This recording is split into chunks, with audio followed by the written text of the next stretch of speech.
UFC Fight Night Taira versus Park is this weekend at the UFC Apex in Las Vegas. All jokes aside, it is a stacked card. Stylistically, there are a ton of fun matchups. Headlined by Tatsuro Taira and Hyung-Sung Park. There are, I think, going to be a ton of finishes on this card. We're going to be giving our entire card breakdown and betting predictions. So stay tuned to see who we pick. All right. Starting off this absolutely exhilarating Apex event again is some women's MMA. I know that I have talked my shit in the past on women's MMA, especially when it kicks off almost every card. I get that, they want to get it out of the way. But, I rest my case. Anyways, I think this one is going to be actually a very exciting match, exhilarating, dare I say. Both Taira Rodriguez and Ketlin Souza have knockout / TKO abilities. They're both, I believe, have knocked out / finished more than 5 of their opponents. I think Ketlin Souza is a little bit more of an actual submission threat. But as far as striking, I think Taira Rodriguez is going to have more crisp technical boxing and striking. Ketlin's got good boxing, but as far as well-rounded, the kicks, the clinch, I like Taira Rodriguez a little bit more in this matchup. So we're going to go Taira Rodriguez to start the card. Rafael Estevam and Felipe Bunez. I think Rafael is an absolute motherfucker to deal with. I don't see him losing anytime soon in the flyweight division. He's very well-rounded. Very. Felipe Bunez is also pretty good everywhere, but Rafael is a special talent. Flyweight, you're not going to find too many cats that are as well-rounded as he is. And I say that because he's finished half of his fights by way of submission or knockout. He can get it done pretty much anywhere. There's a reason that he's a minus 550. I'm not a huge fan of inflated betting lines like this. Great for us degenerate bettors. That's awesome. We're always going to love that. But as far as the sport is concerned, I typically never agree with these types of odds unless it's very clear. But this is, in my opinion, pretty accurate. I think Felipe is gonna, if he can get out of the first minute with Rafael, I think he has a little bit better of a shot. But even then, I think the first 5 minutes are definitely the most dangerous for Rafael. But I don't see him losing anytime soon in the flyweight division. Not until he starts getting up into that top 15. He's a motherfucker. And I think he's going to continue his tear. Austin Bashi and John Yanes. Austin Bashi came into the UFC with a ton of steam behind him. And it got pretty much crushed immediately. He's a really, really good boxer and a good grappler. But that's not MMA. You have to be able to do it all. You have to be able to set up your shots. You have to be your wrestling doesn't mean dick if you can't manage that distance and set up your shots not getting hit on the way in. And he showed some chin in that fight. He got clipped multiple times. So tough dude. I'm assuming he seems very smart. I'm assuming that he went back to the drawing board with his coaches and made a lot of adjustments, and I'm curious to see if he does, because he's fighting another unlocked fighter, or rather locked fighter, making his UFC debut coming from Fury, John Yanes. Austin Bashi is, featherweights are pretty much always going to be bigger than him. He's a small dude, 5'6". That's crazy. That's like bantamweight height. That's like a Peter Yan, you know? It's a short dude. So he's got to be like a Mighty Mouse, where I'm sure Mighty Mouse knew very early on in his career that he was going to be at a reach disadvantage 99.9, and a height disadvantage mostly, 99.9% of the time. Very, very few people was he going to be taller than, you know? I think Austin Bashi knows this, and especially after that last fight, he knows that he has to set up his takedowns and disguise it behind strikes and kicks, because guys have good wrestling defense and takedown defense in the UFC. Now, I know there's outliers to that, believe me, but overall, like, he's gonna have a harder time getting to these guys' hips in the UFC than he is on the regional scene, you know? But what's crazy is that even though, and it was a close fight, he lost unanimous decision, but it was semi-competitive. I mean, it was very clear that his opponent won, but it wasn't like he beat the ever-living tar out of him. Either way, it's crazy to me that they still have him as a minus 700, but it is coming against a guy that is, I'm assuming, either short notice or I don't know why they would bring a 31-year-old straight in without the Contender Series. I don't know. But it's crazy that they're probably giving it to him. I would assume that this is a 145 fight, and this cat usually fights at 135. But honestly, that's good. He's not having to make as much of a cut as he's used to making. But I think Austin Bashi is probably going to get it done. He seems like a very smart kid. He probably went back to the drawing board, made those necessary adjustments. Moving on. Nick Klein and Andre Puliov. I think this is going to be a very fun matchup. Most likely going to stay on the feet. Very classic southpaw versus orthodox. Nick Klein has some very heavy rear leg kicks. I would assume those are going to come out in full force in this fight, but I think we're going to get an absolute banger of a stand-up fight here. I'm super jacked about this one. Probably one of the higher up fights on my radar for this card, and I'll tell you why. Both of these guys are crafty strikers. They both are really lengthy, and I genuinely think that we're going to see a vicious knockout. Vicious knockout. Who gets knocked out? I don't know. Odds makers don't seem to know either. This is one of those ones I sat there and thought, and I was for a while. And I still very conflicted.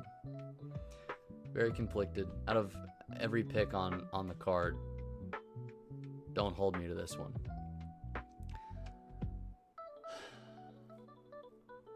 But I am going to go with Andre. I am. Gut decision. Based on nothing else, because I'm that unsure about it. But I know it's going to be a damn good scrap. That you can take to the bank. Rodolfo Vieira and Tresean Gore. This is also another really fun fight. Tresean Gore proved how tough he was in his last fight. He really did. I mean, he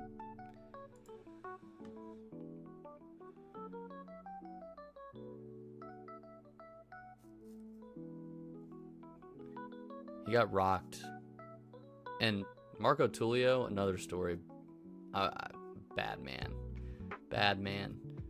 But you know, he's had a pretty tough stint in the first couple years of his UFC career. Him and Brian Battle fought in the tough season finale. Battle won. Then he got TKO'd by Cody Brundage. Then he beat Josh Fremd and another Can. And then Marco Tulio, bad boy. Really took it to Trayshawn, and Trayshawn ate some big shots before he got put out. I know he's got a chin, and I do think that movement-wise, Trayshawn Gore is faster than Rodolfo. Power-wise, Rodolfo, I think, has a much bigger chance of knocking out Trayshawn Gore than Trayshawn Gore does of knocking out Rodolfo Vieira. It's either going to be a Rodolfo Vieira knockout or sub. Could be a sub.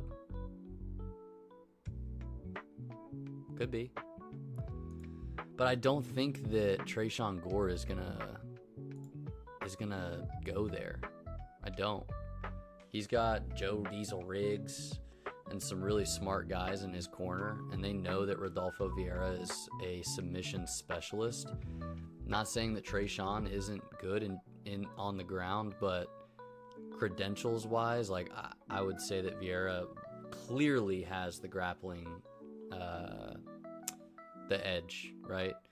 But on the feet, I think Trayshawn Gore definitely has the cleaner technical striking. It's just Rodolfo Vieira has a lot more power. I mean, this is a fun matchup too.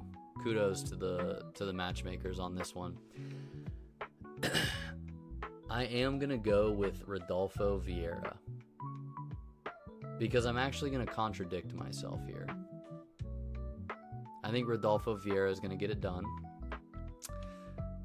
and I think he's gonna get it done via submission. I'm immediately contradicting myself. It happens sometimes. It's MMA. This shit's very wishy-washy. You can watch 100 YouTubers on MMA all pick their bets for this weekend. And all it is hunches. We can know these fighters inside and out, but it's a fight and literally anything can happen. It's like Trayshawn Gore could stub his fucking toe and then end up on the mat and Rodolfo Vieira on top of him, somewhere that he would have never found himself if he didn't stub his toe. You get what I'm saying? Shit happens. Moving on. Nakamura and Nathan Fletcher. Two pretty young dudes. I think Nathan Fletcher's making his UFC debut. Wow, I'm retarded.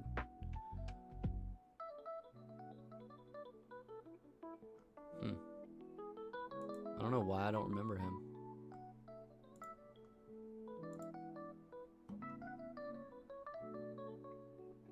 He just nice. Interesting. I wonder if this cat, did he come over from, he must have come over from the Chinese, like, tough. Huge favorite though. I'm gonna be very frank with you guys. I do not really know too much about these guys, but based on just on paper, we're gonna go with Nakamura. Moving on. Danny Silva and Kevin Vallejos. This is gonna be another really fun fight. I absolutely love this matchmaking. Inject it in my veins. We have a true striker versus, I mean, Danny Silva's got pretty fucking good boxing too, but he's got pretty decent jiu-jitsu as well. Either way, true treat for MMA fans. These are the types of matchups that I absolutely live for.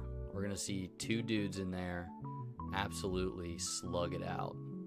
I'm extremely confident in this. Not only are they both more than 5 significant strikes landed per minute, which is outrageously high, like their accuracy is also pretty fucking good.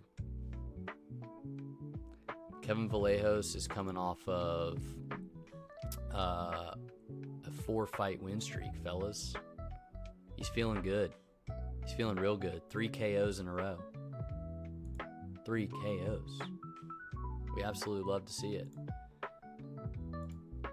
Danny Silva, He's also on a 4-fight win streak, but he's a kind of a decision kind of guy.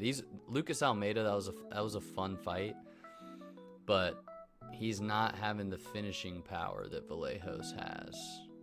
That's crazy. He's a plus 310. But we are going to go Kevin Vallejos here. Kevin Vallejos is a very young, hungry up-and-comer. Like I said, he's on a 3-fight KO streak, 4-fight win streak. Hasn't lost in the UFC. I don't think he intends to here. I think we're going to probably see a knockout in the second round / TKO. First round, I don't think it's going to happen. Danny Silva's got a tough chin. Unless Kevin Vallejos lands a super clean right hand, I don't necessarily see him getting him out in the first round, but I do see this being a Kevin Vallejos finish, second round. Neil Magny fighting again. I feel like this dude loses every 3 weeks. It's crazy. He hasn't fought since 2024. What kind of crack am I smoking? Huh.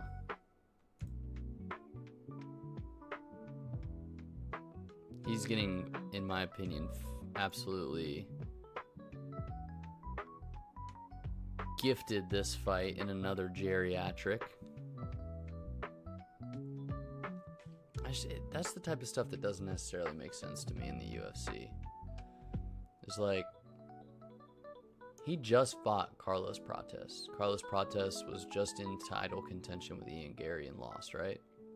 That was his last fight. Now he's fighting this guy. I'm not mad about it because Neil Magny is washed at this point. He's the gatekeeper of all gatekeepers.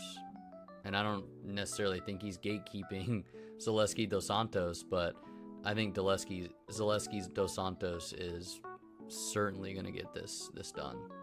I don't think there's a single place that Neil Magny is threatening. Sure, he has a huge reach advantage, but when's the last time Neil Magny fucking finished someone via TKO?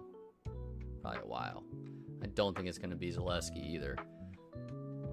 I do see Zaleski big broing Neil Magny a little bit in this fight. It's unfortunate, but, Neil Magny, all gatekeepers do come to an end. So, Carol Rosa and Nora Cornell. I can't read today. Fuck. They're keeping us interested here. Really shaking shit up. Throwing a women's MMA fight right in the middle of the card. Thanks, UFC.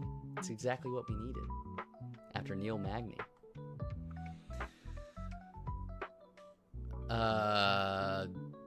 Dare I say, Nora Cornally gets this done. Do I care? No. The women's MMA divisions are so brutal right now. They're brutal.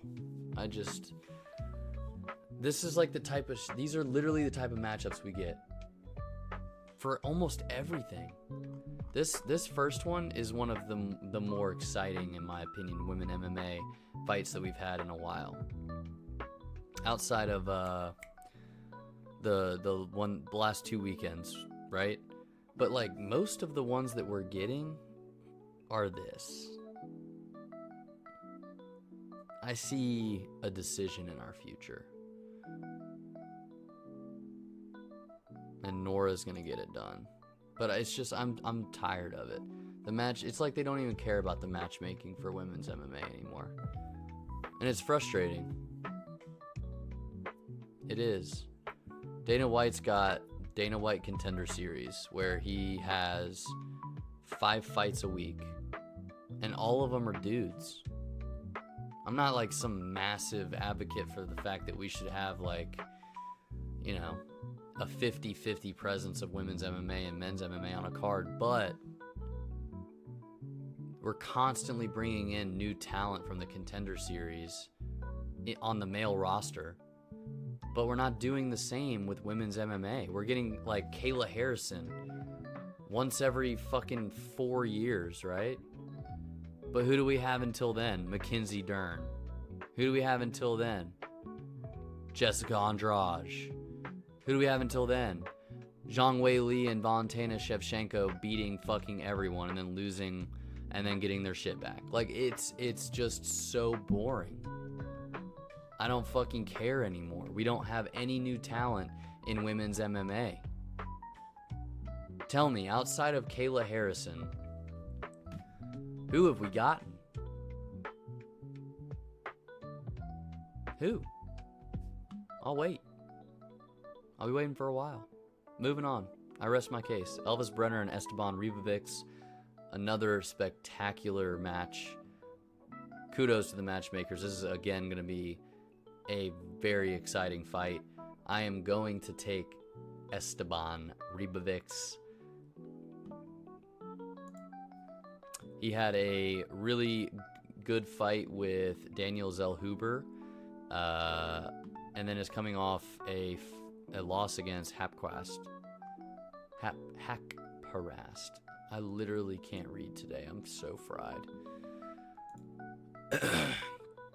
And Elvis Brenner is coming off of 2 losses by unanimous decision and a TKO by Joel Alvarez. I do think that Esteban Ribovics is going to get it done here. I think we're going to get another very exciting fight. Very. Are we going to get a new lightweight contender? Maybe. We might.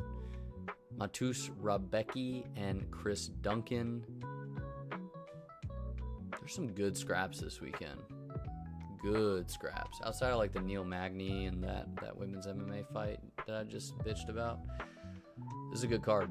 It should not be in the Apex. Because there's going to be a lot of finishes on this card, I think. I don't think there's going to be a lot of decisions. So, the fact that it's going to be in the Apex again, a little frustrating, but fuck it. I think we're going to see a fight that goes to the ground 100% in this one. 100%. I do think that Matus has a lot better takedowns, especially against the fence. Rebecki works incredibly well against the fence. Chris Duncan, his takedown defense out in the middle is pretty good. But I do think if Matus gets Duncan to the fence, he's going to be able to get a takedown. Grappling-wise,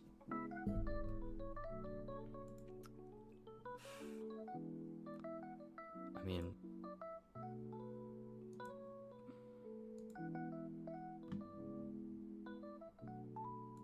Rebecki, right? Like, you got to think Rebecki has got to have the grappling advantage, right? Could see a sub here. Absolutely. Southpaw versus Orthodox. Those takedowns are going to be there all day long off that rear leg kick. Because you know they're both going to be throwing it. You know it. So I'm going to take Matus Rebecki. Forgive me, it was a long day. In the main event, Tatsuo Taira and Hyung Seung Park. I'm taking Hyung Sung Park. Tatsuo Taira is on, before he met Brandon Royval, he was on an absolute tear. He was 15-0. And then Brandon Royval gave him some problems. Now, you might be thinking, that's a foolish pick. And I know. I understand that. But hear me out. Power-wise, Hyung Sung Park all day long, in my opinion. Okay? Jiu-jitsu-wise, Tetsuo Taira. I think. I don't know. They're both so well-rounded, but I am going with Hyung Sung Park. There's going to be some sketchy exchanges, I think, for both of these guys. we're either going to see like a very high level chess match and it's going to go to a decision, or one of these cats is getting subbed or going to sleep. No doubt about it. And I know I kind of just covered all sides of the spectrum there. You're probably like, oh yeah, that's kind of how the outcome of a fight goes. But it's just like that. This is one of those fights where both guys are equally as dangerous to a certain extent. I would say that Hyung Sung Park is more dangerous in more places, but given the right circumstances, Tetsuya Taira is just as dangerous in those same positions, whether it's on the feet or on the ground. So, again, I am going Hyung Sung Park. I'm gonna go. When does he usually get his fucking subs? Sub 1, sub. I'm gonna go second and or third round. We're gonna go a finish by Hyung Sung Park.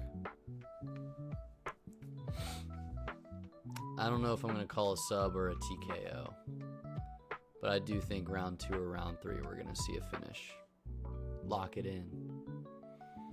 Overall, this is not one of my more confident cards. I think the UFC matchmakers did a fantastic job, like stylistically pairing up these matchups, but that's what makes these picks really difficult. It's because outside of a few of them, like Neil Magny, Austin Bashi, a lot of pretty much every card on this fight is very evenly matched up. Even if there's like a disparity between like someone's primarily a grappler or someone's primarily a striker, the matchups are solid, very solid. So out of all the videos that I've made of betting predictions to this point, this one is by far and wide my least confident. And I say that, but that's the type of shit that I'll turn around on Sunday and, you know, we only missed 2. We did really, really well on last week's fight card. Very well.